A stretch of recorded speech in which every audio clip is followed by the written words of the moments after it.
So guys, take a look at what Rufai has got to say about Wike. If Wike thinks he's not afraid, he should attend an interview session on Arise Television. Take a look. Wike is saying that the governor is the architect of the violence. Why can't you prove it empirically? Because all of this was because of the skirmish or the fight happening between both of them. And that's why I said there were many things we would have pressed Wike on that interview. The first thing, as he said that, I would have asked him, give me proof. I'll have said, is he the governor that is disrupting all the local governments? Why will this happen after the local government elections? Is he the governor that went to get the Federal High Court order to disrupt the local government election in the first place? Point. Why did it happen after the election? Why did it happen after the election? No, it didn't even happen after the election. It happened during the election yes. and after the election. It happened before, during, and after the elections. Minister of the Federal Capital Territory, Nyesom Wike, has blamed the governor of Rivers State, Similaye Fubara, for the crisis rocking the state, saying that Fubara is the architect of the violence in the state. Wike made the claims during a live television interview, adding that the violence erupted due to the governor's failure to obey the rule of law and a court judgment. Let's take a look. He went as far as to say, I do not need police before I conduct an election. I do not need security agencies before I conduct an election. I don't need the protection of life and property. When somebody says, I don't need police, what are you saying? I'm inviting violence. Hoodlums will take opportunity, saying police will not be involved. And you are saying, you can go. I don't care about it.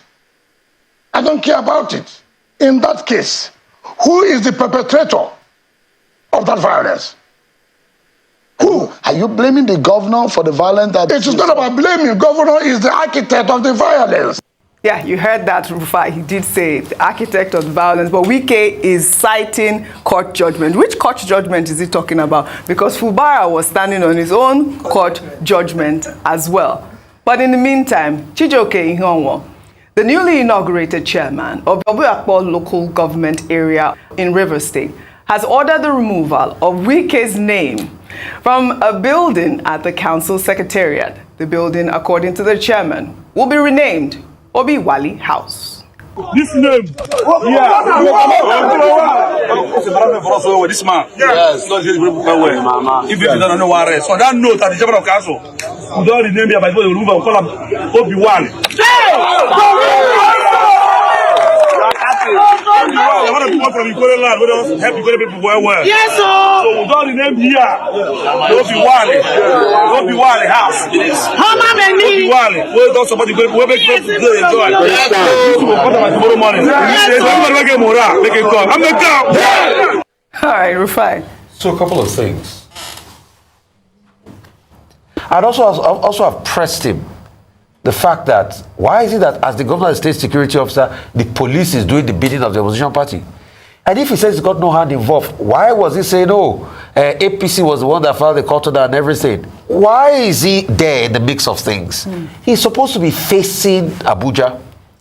And like somebody, and that's why I think very dark man has called it that, we can rather than fighting the river, there are roads left undone in Abuja. He also said that when they asked him, is it about resource? He said, no, I have my own budget. Please, Mr. Wike, that budget is not for you, it's for Abuja.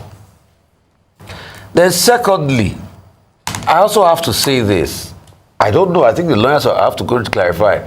The unilateral changing of the name, is there not going to be some, legal pathways to be able to go through changing the name? Because the name of that building probably was codified. But also, why will a politician name a building after himself in the first place? I mean, it just shows the kind of hegemony these politicians have. You're naming things after yourself. It shows the level of hubris our politicians have. All in all, we want peace. Absolutely. And I also support the governor in what he's doing as regards setting up a panel of inquiries. Mr. Wike said, you know the arsonists, just go and fish them out. Discipline. No, it's following due process, like we've said before. There are many questions we would like to press him on. But I would also like to ask Mr. Wike, but this was the man that you said that if you touch him, you touch me, because he's governor now. I think the problem, as with all godfathers, they make a mistake. And I have to say a Yoruba adage before I interpret a mistake. Yorubas have a saying. They say, "Eniba foju anowu kwebora bolasho." What it means is, if you look at a dead man with the eyes of, oh, he was still there yesterday, the spirits will rip off your clothes. Yeah. So what it means is the fact that if you keep looking at it that, oh, I brought him in, he's my boy, but he's now the governor. Yeah.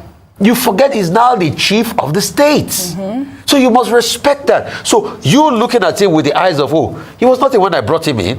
He even talked about the fact that even before he became governor, he was allowing attend council meetings in the state. That was all of, once he was sworn in on meter, you need to respect that. So that's where the conflict will always start. Right. You know, and I said this thing, another conflict we are waiting to load is between Mr. Oshomole and Okpebolo, because it always happens. I mean, the issue of godfatherism and the politics in Nigeria. I want to actually pull up the picture of the day because I'm doing something new now. This is a picture, I believe that was posted on Business Day. Cartoon of the day. For me, there it is. I would like for you to help me interpret this picture small. I will not be running in 2027 election. I will walk comfortable. That is Tinubu with all his dogs. They have the INEC, we have the police, we have the judiciary. Which is sad. And that's definitely. Oh gosh, we spoke about this in detail. I wish I could say that no, absolutely not. Yeah. Institutions in Nigeria are independent.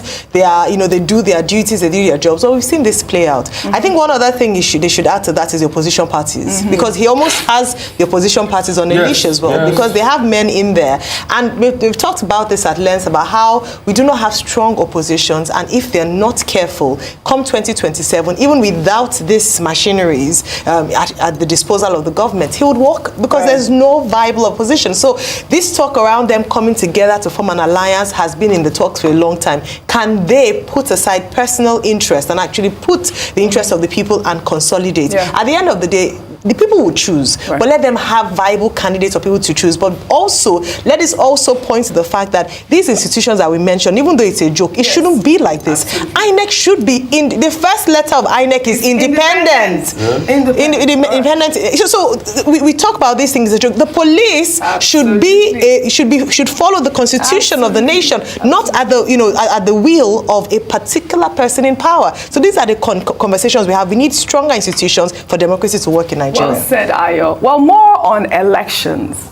Let's head over to Anambra State. We'll take the story of Honorable Okonkwo Kenneth, a councillorship candidate representing the Young Progressive Party for Otolo Ward 1, who was reportedly attacked and tear-gassed by the police for fighting to secure his mandate during the just concluded local government elections. Kenneth is a person living with disability and an advocate for democracy and the rights of persons with disabilities. He was hospitalized after the incident.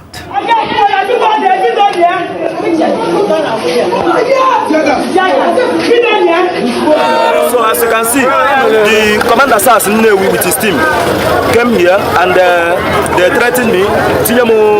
Where I was trying to defend our civic responsibility or our civic rights in Otolo Ward 1. I'm a contestant for this election, YPP councillorship candidate in Otolo Ward 1, and it is my duty to defend the civil rights of my people. It is also my duty to ensure that due process take place at this election.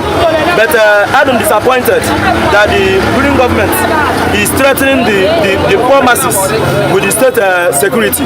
So, but one thing is certain, that we want the people's heart, and God is on our side. Thank you so much. This is such a sad, sad incident. I know persons living with disability in Anambra State trooped out in protest against this actual incident that occurred in Anambra State. We're calling on the governor. I mean, he was hospitalized after this whole incident. Dr. Abati. Okay, this is... Yes, so guys, Wike has really brought so much criticism to himself, and he has just created hate for himself. Honestly, many Nigerians are not happy with Wike today. If he had resolved this issue with Fubara from the onset, even when Fubara was really ready for that, for the problem to be resolved, we all saw that Fubara was patient, Fubara was calm at the initial time Fubara was even not speaking up. People were like, why is Fubara so dumb? Why is Fubara not standing to the occasion? Why is Fubara afraid of Wike? Why? It was as if Fubara did not know what to do or what to say. And Fubara was patient. And most times he would come out to say, I don't want to talk. I don't want to speak. Because he was like giving Wike time to realize that this route here he's taking is not the best. But guess what? Wike toughened his mind. Wike didn't listen. Wike didn't mind Fubara. And he felt he was going to capture River at all costs. With the level of resources at Wike's disposal, Wike felt Rivers was going to be very cheap for him. And with the lawmakers that, decamped and went to his camp, and also those local government chairmen who thought their tenure was going to be renewed, by Wike using the judiciary. But guess what? Wike has lost so much ground in Rivers State. The people are no longer behind him, despite all that he tried to tell Nigerians that the people are with him. But now, majority of the Rivers people have dumped Wike, and also Wike has lost it politically. He's neither a PDP member, neither is he an APC member. He might claim to be a PDP member, but guess what? The PDP is just like handling him with care, as in because they know that he's not really a member of their party, and a whole lot. So Wike had the opportunity to have resolved this matter from the beginning, but because he felt that with the lawmakers, with the local government chairman, with the money he has in Abuja, and with those he planted in the PDP that are helping him execute whatever he was executing against Fubara, Wike had a lot of structures that he set up, and he felt with this structure. Don't forget that under Fubara, all those that are working with Fubara, they were all brought in with Wike. They were all brought in by Wike. You talk about the commissioner for finance, the commissioner for as in the everything, as in all those people working under Fubara were all instituted by Wike, so that he could monitor Fubara and see what Fubara was doing and all that. And Fubara quietly accepted it. Fubara quietly accepted all those. I mean, all the key positions, they were all brought in by Wike. Wike appointed who is going to be this and who is going to be that in Rivers State before he left. And even when he left, Fubara was still ready to work with those people. Don't forget that Wike incurred so much debt for the state. Fubara is the one paying it. So a whole lot of things that Wike did that he would have just used Fubara to cover his sins. But guess what? His determination to fight against Fubara has ended his political career. It has really done so much damages to him, which he might or may not even recover from. So guys, that is why we keep saying this godfatherism of a thing. It's not doing this nation any good, Tinubu has been godfather in Lagos, and Wike is trying to borrow his pattern to be godfather to the point that you will predict everything. Money that will come into the state, you will be the one to decide how it's being managed. And when Fubara said no, Wike said he was spoiling the structure he built.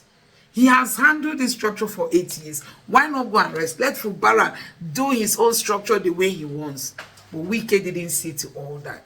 He felt, okay, I have the power, I have the money, the Tinubu is by me, anything I want to do, Tinubu is with me, anything I want to do, I can easily do it and get away with it. He felt the judiciary was in his pocket, the police is in his pocket, INEC is in his pocket. Whatever he wants to do, he can do it, and nobody can question him. And that's why he comes out to boldly ask Nigerians that, can anybody challenge him? Who is it that is going to challenge him? That the person has not been born. So it's just because of all these things, honestly. And that is why we just keep saying that Nigeria can be better than where it is today, should we have good leaders. All these ones are just self-centered human beings who are just there for themselves. They are not for the people. And that is why what is happening in River State is not disturbing Wike in terms of how it is affecting the river people. It does not. If it bothers him, he will say, for the sake of the people, I will not do this. But because it is none of their business, they just allow it. Because all these things, the people are the ones suffering it. So guys, let me know what you think about this video in the comment section below. Please don't forget to subscribe to the channel and turn on the notification bell. Thank you.